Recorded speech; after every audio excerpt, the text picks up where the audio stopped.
할렐루야. 주님을 찬양합니다. 이렇게 쾌적하고 또 시원한 곳에서 예배를 드릴 수 있는 게 참 하나님의 은혜예요. 예.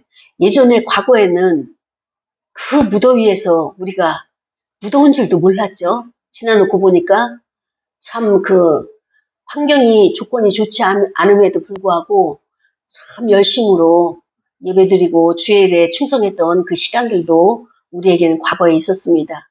근데 오늘은 이렇게 하나님께서 우리를 위해서 좋은 이렇게 처소를 또 예배 성전을 허락하시고 그 다음에 또 하나님 앞에 나와서 이 모든 것들을 하나님의 말씀으로 통하여서 다시 한번 우리가 힘을 얻을 수 있도록 오늘의 귀한 시간들을 허락하신 것을 감사를 드립니다. 제가 이렇게 전도를 나가잖아요. 그러면은 반응들이 있어요. 그 반응들이 뭐냐면은 신앙생활을 하시는 분들은 저에게 전도사냐 아니면 사모냐 이렇게 질문을 해요. 그래서 제가 목사입니다. 그렇게 이야기를 하면은 어머나 아니 어떻게 목사님이 이렇게 전도를 다 나오셨냐고 그 놀라는 반응들. 물론 우리 이제 저기 할 때는 양이 양을 낳는다고 보는 거예요. 목자는 양이 양을 잘 낳을 수 있도록 돌봄을 해주고 서비스를 해주는 게 목자의 역할이 맞아요. 그러나 지금 이 시대에 우리는 다 같이 왕 같은 제사장들이고 하나님 앞에 부름을 받은 자들이기 때문에 목사만 전도하는 것도 아니고 평신도만 전도하는 것도 아니고 생명을 구하는 데는 목사고 평신도가 없는 거예요. 그래서 외치는 건데 그러면서 두 번째 이야기하는 게 뭐냐면은 자기도 신앙생활을 한다 이거예요. 오랫동안 신앙생활을 하고 있지만 진짜 교회 안에서 성도라고 하면서 기독교인이라고 하면서 패도 너무한다. 그러면서 그들의 삶이 그들의 생활이 잘못된 것을 봐서 이제 고발을 하는 거예요. 그래서 제가 참 그런 이야기를 들으면 저들의 삶이 너무 엉망이라 이거예요. 예수 믿는 사람들의 삶이 너무 엉망이다. 이렇게 말을 하는 걸 보면서 짧은 시간에 그분에게 뭐 양육을 하겠어요? 교육을 들어가겠어요? 그러시냐고. 그러면서 그들의 한탄소리, 그들의 이제 그 답답함 그 소리, 그걸 들어주는 것만도 이게 이 전도다. 꼭 이제 한 영혼을 영접해가지고 우리 교회 꼭 나오도록 하는 것도 물론 중요하겠지만 또 자기 교회 목회자가 아닌 그 사역자가 아닌 다른 사람에게 그런 속내를 털어놓을 수 있는 그런 바탕을 만들어 주는 것도 사역의 일부다라는 생각을 해서 저는 이제 열심히 거리로 나가게 되죠. 오늘 이 본문의 말씀이 누가복음 12장 54절부터 59절이에요. 그래서 오늘 설교의 제목은 자기 시대를 분별하는가라고 하는 제목을 이제 달았거든요.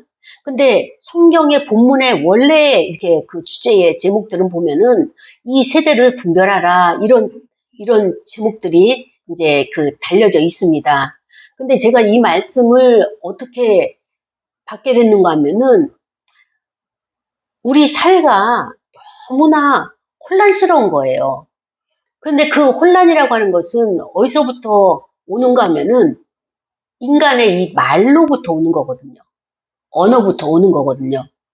근데 주님이 이 땅을 내려다보시고 대한민국만 보더라도 우리 사회를 내려다보시면 우리에게 어떤 질문을 하실까라는 제가 그런 관점에서 주님과 연관을 시켜봤어요.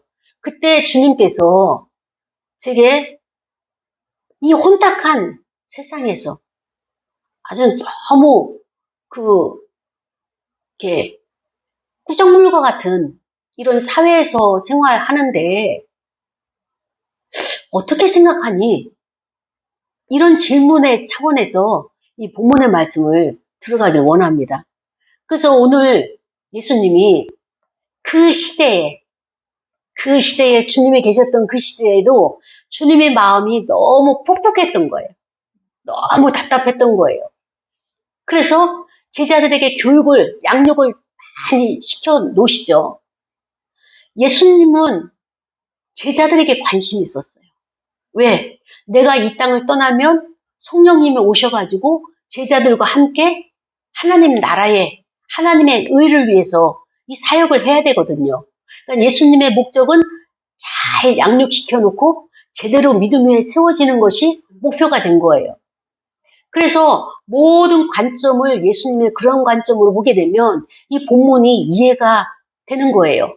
그래서 1차적으로 22절서부터 53절까지 제자들에게 양육을 시키고, 오늘은 지금 본문이 54절부터 59절에 대상이 누굽니까? 무리에게예요. 무리. 무리는 누구냐? 어쩌면 이 시대의 모든 평신도들, 주님을 따르고 주님을 추종하는 믿는 그런 무리들에게, 대상들에게 예수님이 말씀하시는 거예요.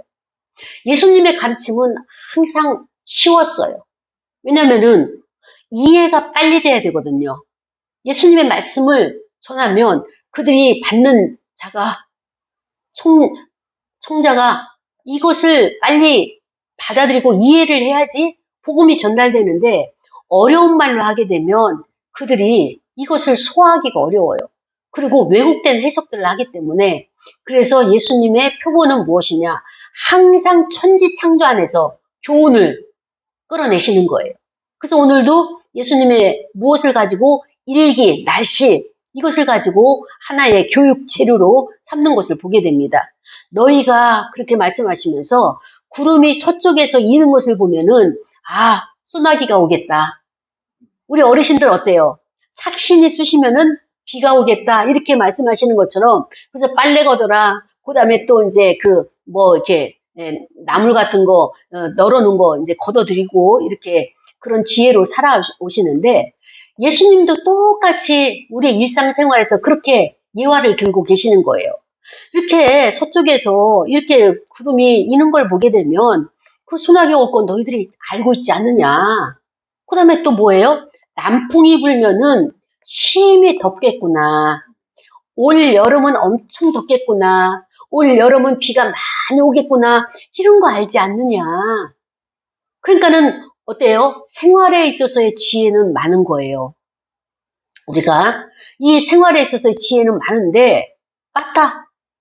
과연 그렇다. 너희들이 생각하고 있는 것이 맞다. 그런데 예수님이 아쉬운 것이 이거예요.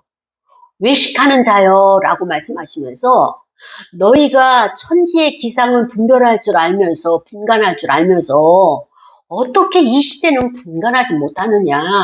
이게 예수님의 답답함이에요.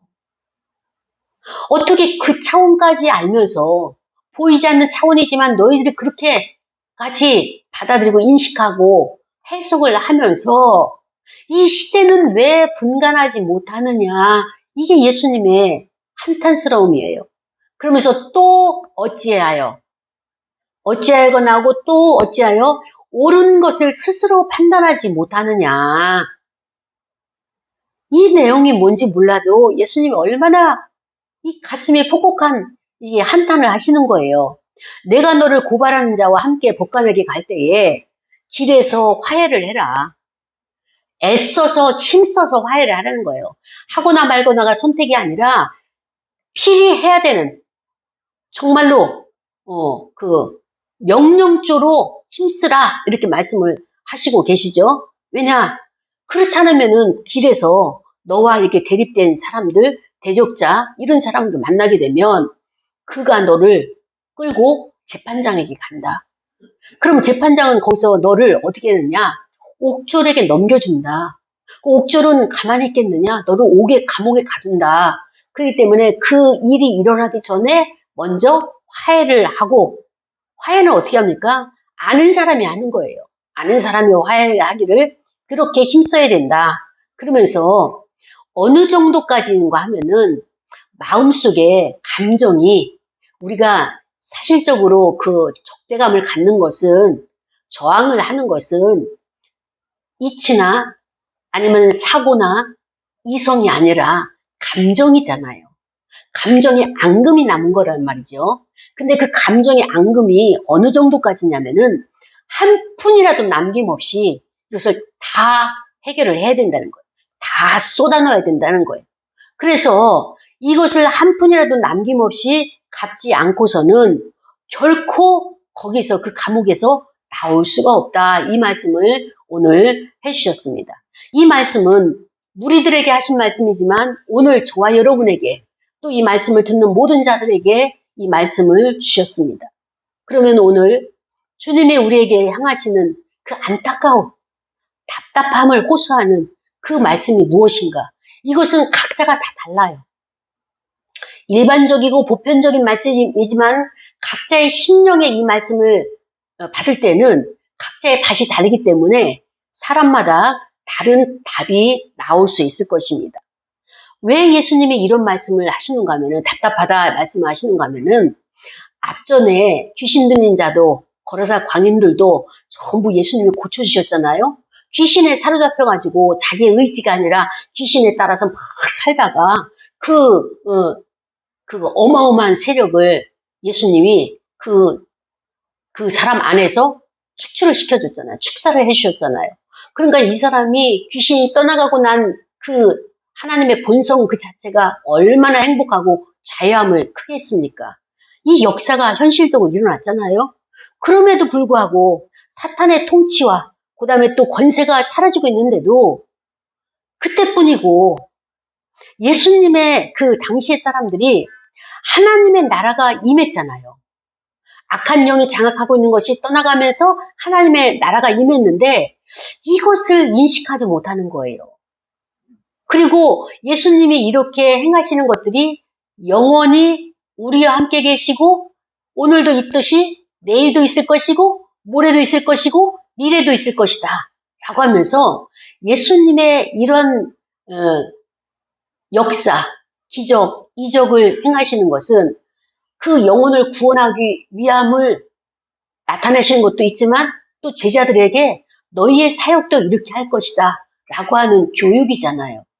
또 우리가 나도 악한 영에 죄가 있으면 악한 영은 들어오게 돼 있어요. 상처가 있으면 들어오게 돼 있어요. 그랬을 때 그것을 축출하고 축사하고 쫓아낼 수 있는 것은 예수님이 하신 방법대로 예수의 이름의 권세를 가지고 내 안에 있는 것들을 쫓아내는 거예요. 이런 것을 알려주셨음에도 불구하고 사람들은 그때 여기서 깨닫고 돌아서면은 그 능력의 단계로 살아가지 않고 있는 것을 보면서 예수님이 마음이 참 힘들었던 거예요. 예수님이 말씀하시고자 하는 요지는 이거예요. 하나님의 아들 메시아가 이 땅에 왔다는 것은 하나님의 종말이 도래했다. 이제 곧 하나님의 심판의 때가 되었다라고 하는 것을 알려주기 위한 최종적인 예수님의 메시지란 말이죠. 그런데 일상을 살아가는 저와 여러분도 어떻습니까? 오늘 일용할 양식이 있어서 의식주의 문제가 해결됐으면 내일도 당연히 이어질 것이라고 기대하고 있는 거예요. 예수님은 우리에게 종말에 대해서 경각심을 가지고 찾아오신 거예요. 그런데 우리는 어떻습니까? 알고는 있어요. 인식은 했어요. 근데 실질적으로 나의 삶에서 그렇게 역동적으로 하나님의 때와 하나님의 종말의 때, 심판의 때를 내가 의식하고 살아가는가? 이런 관점에서 오늘 말씀을 들어가기를 원합니다. 예수님의 이런 구원 사역은 성령을 통하여서 더 확장되기를 원하셨어요. 예수님은 갈릴리, 유대 광야, 이렇게 나사렛 이 동네 제한적인 곳에서 사역을 하셨다면 성령의 역사는 전 세계 가운데 퍼지는 그 역사를 하신단 말이죠. 그렇기 때문에 성령이 오셔가지고 보혜사 성령이 오셔가지고 우리가 이렇게 생활 속에서 예수 그리스도의 말씀 그것이 파고들어서 그 말씀대로 살기를 원하시는 것을 예수님은 가장 목표로 삼으셨죠. 그러면 우리의 생활 가운데 어떻게 그 예수님의 그 말씀이, 그 능력이 임하기를 원하시느냐? 항상 예수님은 우리에게 원하시는 것이 십자가와 부활이었어요. 그 십자가와 부활이라는 것은 내가 예수님과 함께 연합되는 세례, 나의 영과 하나님의 영, 그리스도의 영이 연합되는 것이 세례란 말이죠. 이것이 세례가 연합이 되어야지만이 예수님의 십자가가 나의 십자가가 될 수 있고, 그 다음에 또 예수님의 부활이 나의 부활이 될 수 있는 거죠. 요 관계를 교육을 시켜주시는 거예요. 그러면서 오순절 이후에 성령님을 통하여서 이 모든 것들이 일어날 것이고 구원이 일어날 것이죠. 우리의 죄에서 구원받는 것. 그런데 이 구원에서 끝나는 것이 아니라 구원은 어떤 것이냐. 이 불로 구원을 받기도 하지만 성령의 세례가 불세례잖아요. 구원을 받기도 하지만은 또 심판의 불로 이제 역사하신다. 우리가 하나님 앞에 가게 되면, 하나님의 존전의 보좌 앞에 가게 되면 결국에는 어떻습니까? 나와 함께 했던 성령님과 나와 함께 했던 이 모든, 지금은 이 다 이제 그 뭐랄까, 생명이 없는, 이렇게, 이런 의자, 걸상, 그 다음에 또 뭐 책상, 이런 도구들이 그날에는 말을 다 하는 거예요. 증거물이 되는 거예요. 그러면서 제가 백보자 보좌 앞에서 잘못된, 헛된 거짓 보고를 하게 되면 이들이 들고 일어나가지고 너의 삶이 그렇지가 않았다. 그러면서 예수님에게 이제 제대로 나의 삶을 이들이 증거를 해주게 되는 거예요. 지금 이 땅의 세계에서는 어떻습니까? 사람에게 생명이 있고 말할 수 있고 인격이 있기 때문에 우리 사람들은 이 모든 것을 말하고 소통을 하지만 이런 무생물들은 소통이 안 되지만 그러나 이 무생물들이 다 우리의 삶의 증거자가 되는 거예요. 그날에는. 그래서 예수님께서 이 제자들과 무리들에게 답답함을 어떻게 표현했느냐. 일단 하나님의 메시아를 보내준 자 예수님을 알아보지 못하는 것이 첫 번째로 예수님이 답답함이었어요. 내가 왜 이 땅에 왔느냐. 그 얘기는 종말의 때가 가까웠다. 이것을 알리기 위해서 왔는데 너희들은 거기에는 관심도 없고 종말에는 관심도 없고 사는 것, 먹고 사는 현실의 문제에 너무 집착해 있는 것을 보면서 답답하다. 너희가 천지는 분간하면서 이렇게 이상, 기후 이런 것들은 다 알면서 왜 하나님의 뜻과 하나님의 관점에서는 이것을 바라보지 못하느냐. 자, 여러분, 예수님이 말씀하시는 것이 왜 눈을 좀 더 열고 이 땅의 세계가 아니라 영적인 세계도 열어서 하나님의 관점을 봐야 되는데 왜 이걸 보지 못하느냐. 이거잖아요. 안타까움이잖아요. 왜 못 볼까요? 이스라엘 백성들이나 우리들에게 지금 질문하셨는데 왜 우리는 못 볼까요? 못 보는 것이 아니라 안 보는 거죠. 예수님의 사역과 예수님의 그 말씀이 어떻습니까? 그것을 보게 되면 우리의 삶이 자유롭지가 않은 거예요. 왜냐하면 우리의 삶의 주 가치는 세상이에요. 세상에 가치를 두고 있기 때문에 이 세상에 만든 사회이기 때문에 어쩔 수 없어요. 그래서 세상에 적합하게 행동을 해야 되고 세상에 맞게 따라가야지 우리가 일용할 양식도 가져온다라고 하는 것이 우리 안에 팽배하게 가지고 있기 때문에 예수님의 말씀, 예수님의 사역의 관점에서 그걸 보게 되면 천상의 하나님의 영의 세계로 우리가 그 단계로 가서 그렇게 살아야 되거든요. 그렇게 살아낼 자신이 없으니까 아예 그 단계까지는 보지를 않고 이 땅의 차원에서만 바라보려고 우리를 외면하는 거예요. 이것을 예수님이 모르셨을까요? 아셨죠. 아시니까 이렇게 안타까운 마음에 이렇게 말씀을 하시는데요. 그렇습니다. 중요한 것은 이거예요. 인간의 차원과 이 땅의 인본주의, 이 땅의 사회의 모든 가치와 체계와 질서, 법 이런 것들이 인간의 차원과 하나님의 차원이 다르다는 것을 인정을 해야 돼요. 자, 다시 한번 말씀드립니다. 하나님의 천상의 세계에서는 하나님이 통치권자예요. 그런데 이 땅에서는 누가 통치권자입니까? 말로는 하나님이 통치권자라고 말을 하죠. 그러면서도 내가가 통치권자가 되고 싶은 거예요. 그렇기 때문에 하나님의 천상의 세계에 올라가기보다는 그 지고지순하신 그 지혜로우신 그 차원에 가기보다는 이 땅에서 내 맘대로 내가 주관을 가지고 내가 자원하는 띠띠고 다니는 이런 차원으로 살아가려고 하는데, 자, 그렇다면 인간이 무엇을 놓치고 가느냐? 하나님과 인간이 차원이 다르다는 것을 인정을 해야 돼요. 근데 어떻습니까? 인정을 안 해요. 그 인정을 안 하는 것이 뭐예요? 인간은 끊임없이 과학을 발달시키고요. 인간은 끊임없이 의학, 의술을 발달시켜가지고 하나님의 차원까지 계속 추격을 하고 있는 거예요. 결단코 그 차원까지 가지 못한다 할지라도 요즘은 의술이 얼마나 많이 발달됐는지 거의 못 고칠 병이 없다고 하잖아요. 암만 하더라도 정복하기 어려웠는데 지금은 초기에 잡으면 다 완치할 수 있다라고 말할 정도로 의학과 의술과 과학이 엄청나게 발전을 했어요.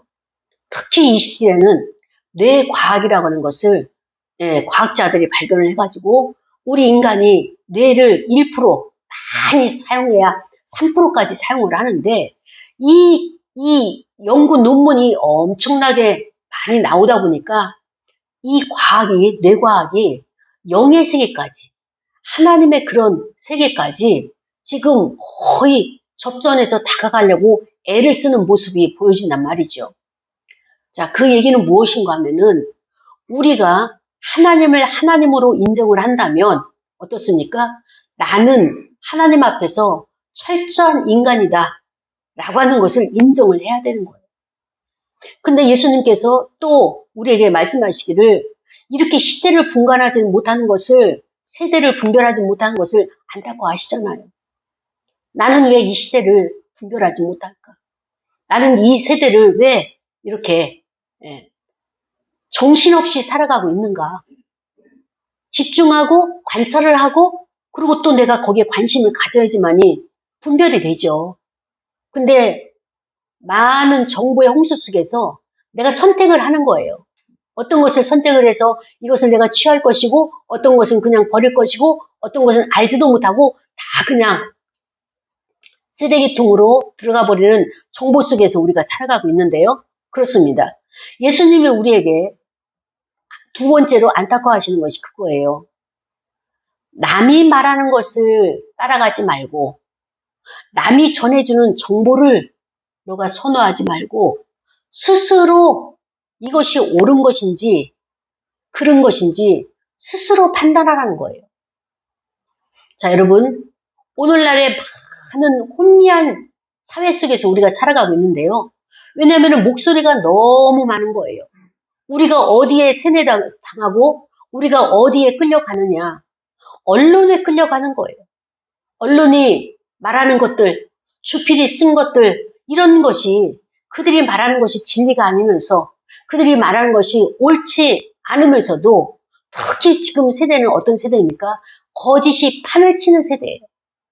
거짓말이 판을 치고요. 거짓 뉴스가 장악하고 있고요. 그러니까 마치 그것이 보편적인 가치고 보편적인 진리인 것처럼 둔갑을 해가지고 많은 사람들을 혼미케 하는 거예요. 제가 저의 페이스북에 어떤 분이 이렇게 와서 많은 것을 보고 있는 거예요. 그래서 제가 그분을 한번 들어가 봤어요. 이분은 어떤 성향의 사람인가. 그런데 쭉 글을 보다가 이런 자조적인 글을 쓴 것을 봤어요. 범죄자보다도 더 그 사람이 싫다. 이렇게 말을 하는 거예요. 그 얘기는 뭐냐면은 우리 사회에서 범죄를 많이 한 사람 있잖아요. 그 사람보다도 대통령이 더 싫다는 거예요.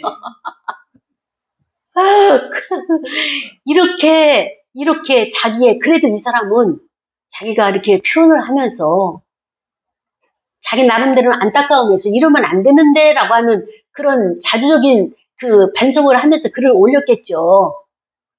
그래서 참 우리 사회가 얼마나 많은 언론들이 특히 대중 매체의 매스컴의 언론들 뿐만 아니라 이런 유튜버나 이런 여러 가지 작은 신문들이나 이런 방송국들의 표현이 무엇입니까?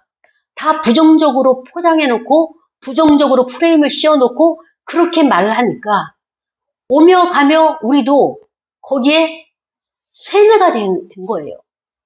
아니라고 하면서 쇠뇌를 우리가 당하고 가고 있는 것이 우리 사회고 지금이란 현실이란 말이죠. 예수님 당시도 똑같았어요. 메시아가 오셔가지고 복음을 전하고 얼마나 머리 둘 곳이 없고 그 다음에 주무실 수 있는 공간조차도 없어가지고 고물에다가 베개를 삼아서 그 짧은 시간에 주무시는 그 예수님의 메시아, 이 복음의 말씀, 하나님의 나라, 하나님의 의의가 외쳐도 백성들의 귀가 열리지 않는 거예요. 그러니까 메시아가 오셔서 주님이 오셔서 신의 말씀을 전하는데도 이게 먹히지가 않는 거예요. 그만큼 인간의 마음이 완악하고 사악하고 마음의 폭이 남을 용납하는 것이 아주 인색하다는 것이 드러나고 있는 것입니다. 저는 하나님을 생각할 때마다 내가 그 하나님을 신으로 모시고 있지만 나의 이 성전에, 몸이라고 하는 성전에 예수님을 모시고 있잖아요. 하나님을 모시고 있잖아요. 영접했으니까. 근데 안에는 그분이 계시단 말이죠. 그럼에도 불구하고 늘 묵상할 때마다 참 곳곳이 시큰할 정도로 감동적이고 감사할 것은 무엇이냐. 하나님과 우리는 차원이 다른 거예요. 근데 차원이 다르다는 것을 우리가 간과하고 살아가는데 신이신 하나님이 이 땅에 육신의 옷을 입고 오신 거예요. 성육신 하신 거예요.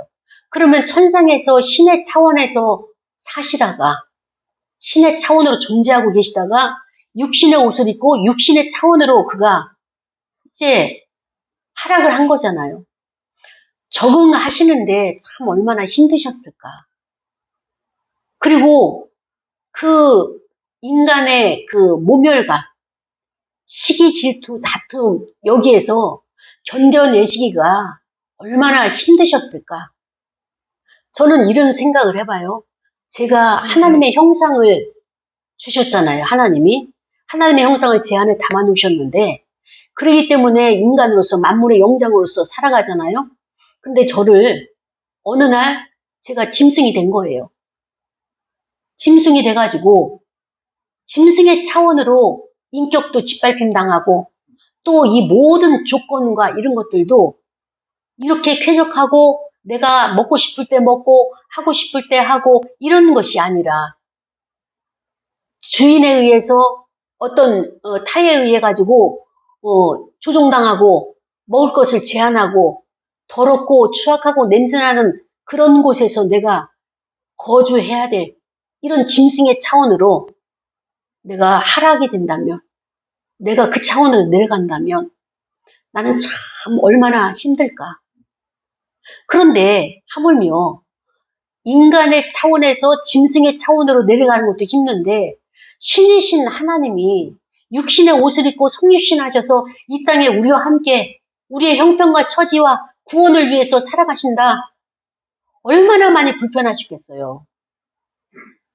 이 시간들 함께 생활하는 것들 삶이라고 하는 것이 그럼에도 불구하고 그분은 불철주야 열심히 이 사명을 감당하셨고 우리에게 하나님 나라를 보여주기 위해서 애를 쓰신 것이 이 복음서에 보면은 그 흔적들이 너무나 많이 남겨져 있다는 것을 이것을 볼 때마다 그냥 곳곳이 시큰하고 감동이 되는 그런 하나님의 역사를 보게 된 것입니다. 그렇습니다. 예수님은 우리에게 부단히 강조한 것이 무엇이냐? 현실에만 매몰되지 말고 현실 중요하지. 그러나 현실에만 매몰되지 말고 반드시 종말이 있고 이 모든 하나님의 창조 세계가 마지막이 될 때, 마감이 될 때에 그때는 심판이 기다리고 있다. 그렇기 때문에 너희는 항상 그 심판을 준비해라. 이 말씀을 하시는 거예요. 근데 그 심판을 준비하는 것을 뭐라고 표현했어요? 너의 대적자. 그러니까 우리의 대적자는 누굽니까? 우리의 대적자는 율법이에요. 왜냐? 율법이, 모세의 율법이 하나님 보좌 앞에 가가지고 그 율법대로 나를 하나님 앞에 고발할 거니까. 이런 말씀도 안 지켰고요. 저런 것도 안 했고요. 자기 마음대로 살았고요. 이런 것들을 율법에 의해 가지고 다 우리가 고발당할 거잖아요.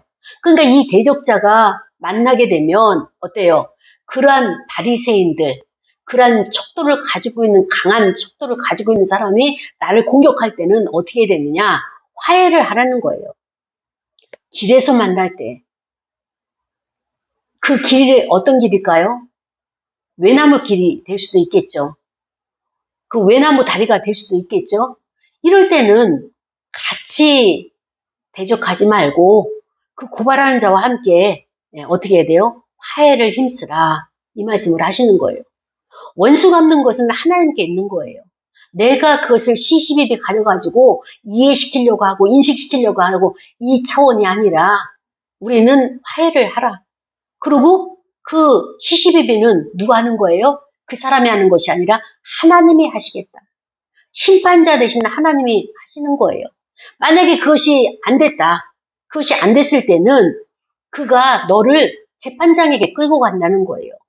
재판장은 어떤 자입니까? 바로 이 검사와 같이 그 우리의 모든 행적들을 갖다가 다 고발할 자예요. 그래서 우리를 어떻게 하느냐? 옥졸에게 넘긴다는 거예요. 옥졸에게 넘기고 그 옥졸은 우리를 옥에 가두는데 그 옥이 어딥니까? 바로 마음의 감옥이에요. 보여지는 감옥이 아니라 내 마음의 감옥이 그 상대방과 내가 화해가 되어지지 아니하고 같이 어우러지지 않게 되면 나 스스로가 내 감옥 속에 마음을 딱 갇히게 된다. 이 말씀을 하시면서 항상 어떻게 됐냐? 준비하라. 각을 지지 말고 준비하라는 거예요. 저는 이 말씀을 준비하면서 어떤 생각을 했는가 하면은 몇 주 전에 저희 노회에 전 노회장님이 천국 가셨어요. 그런데 70도 안 되셔서 현역에 계시면서 천국을 가신 거예요. 갑작스럽게.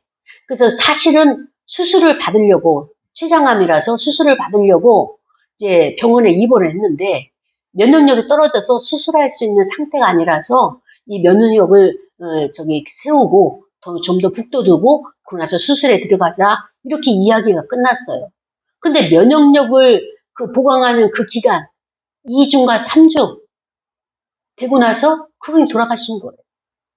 그래서 가족들은 많이 아쉬워하겠죠.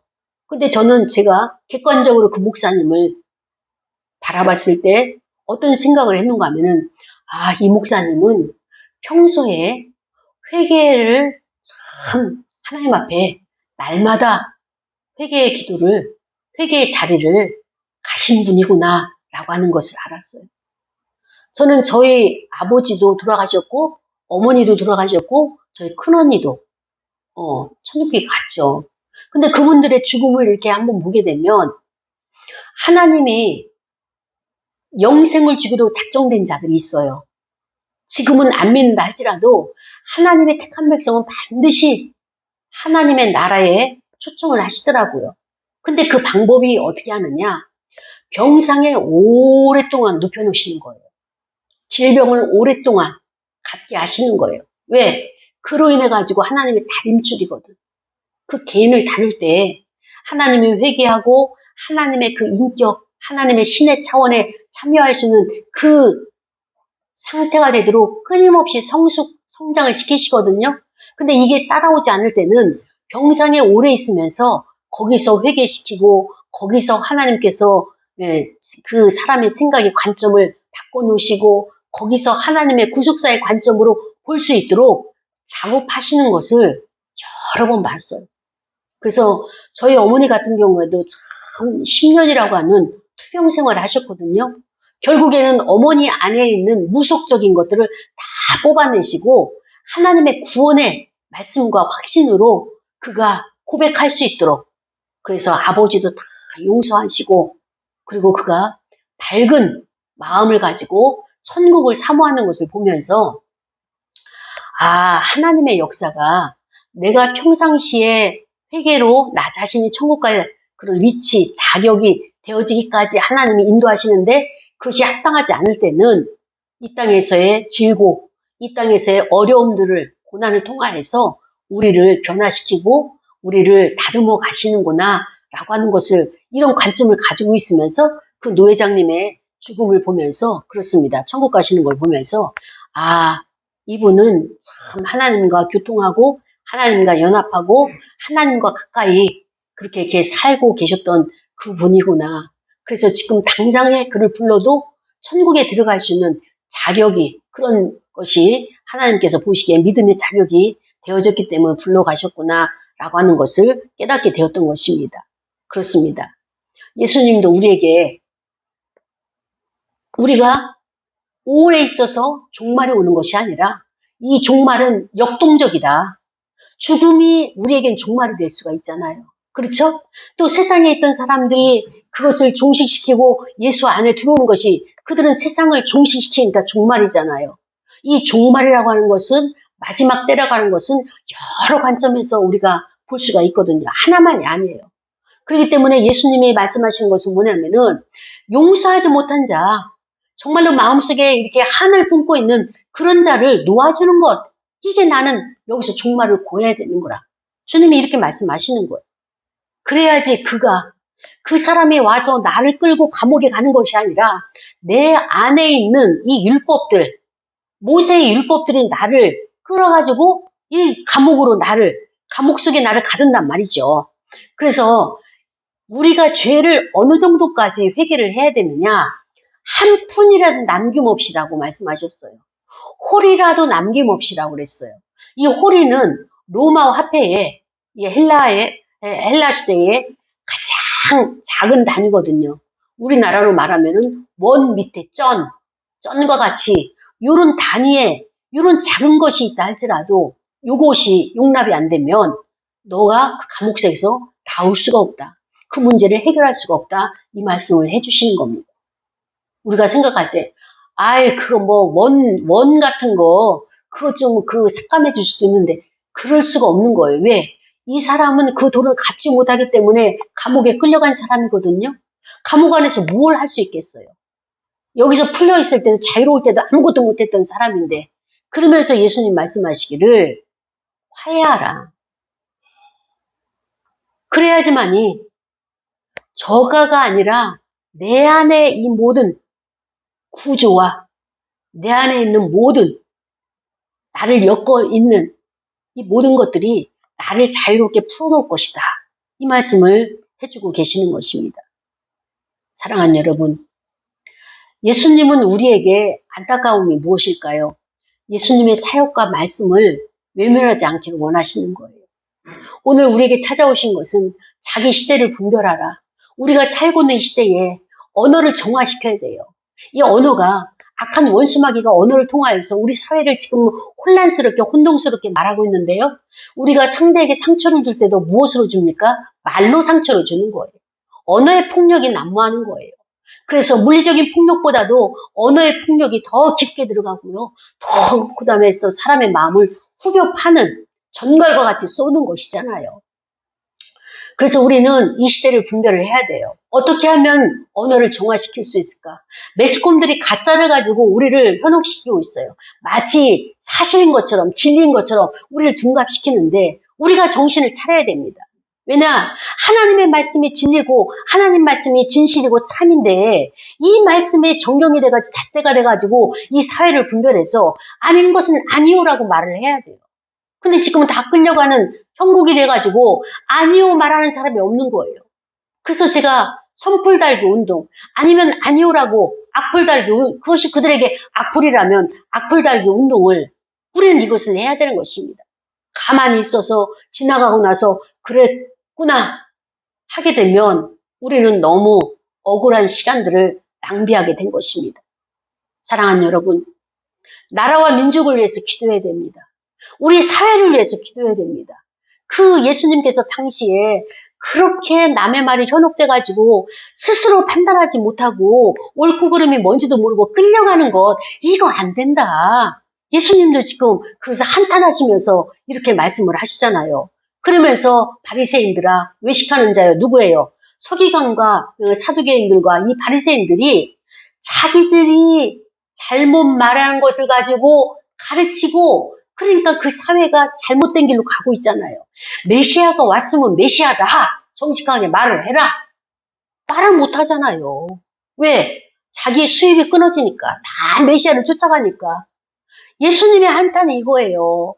하나님의 말씀을 전하고 하나님 나라를 증거해야 될 그들이 입을 열지 못하고 소경처럼, 벙어리처럼 그렇게 지도자가 하고 있으니까 이 백성들도 입 다물고 귀 닫고 어떻게 여호와는 예배할 수 있냔 말입니까?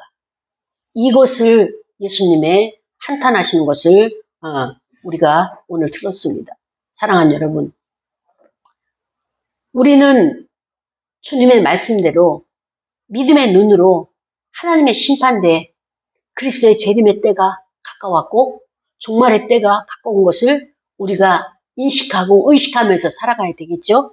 그리고 우리의 차원에서도 나의 인간의 차원은 구원할 수가 없다라는 것을 인정하면서 하나님의 차원만의 구원이 있다라고 하는 것을 우리가 이것을 직면하고 또 이것을 내가 인정을 해야지, 믿음의 관점으로 이것을 현실을 직시를 해야지 우리가 하나님 앞에 엎드릴 수도 있고요. 회개가 나올 수 있고요. 남을 용서할 수가 있는 것입니다. 사랑하는 여러분, 기독교는 죄로 오염된 인간의 힘만으로는 결코 영원한 구원을 얻을 수 없고요. 행복의 자리를 얻을 수 없다는 것이 아주 필연적인 진리에서 출발하는 것이 기독교라는 것을 저와 여러분이 깨닫기를 원합니다. 이 시간에 말씀을 생각하면서 우리 기도할 거예요. 나는 이 시대를 살아가고 있으면서 이 시대의 모든 것을 분별하면서 살아가고 있는가? 아니면은 그냥 묻어가고 있는가? 이 모든 것을 내가 분별할 수 있도록 성령님 도와달라고 통성으로 기도하시겠습니다. 하나님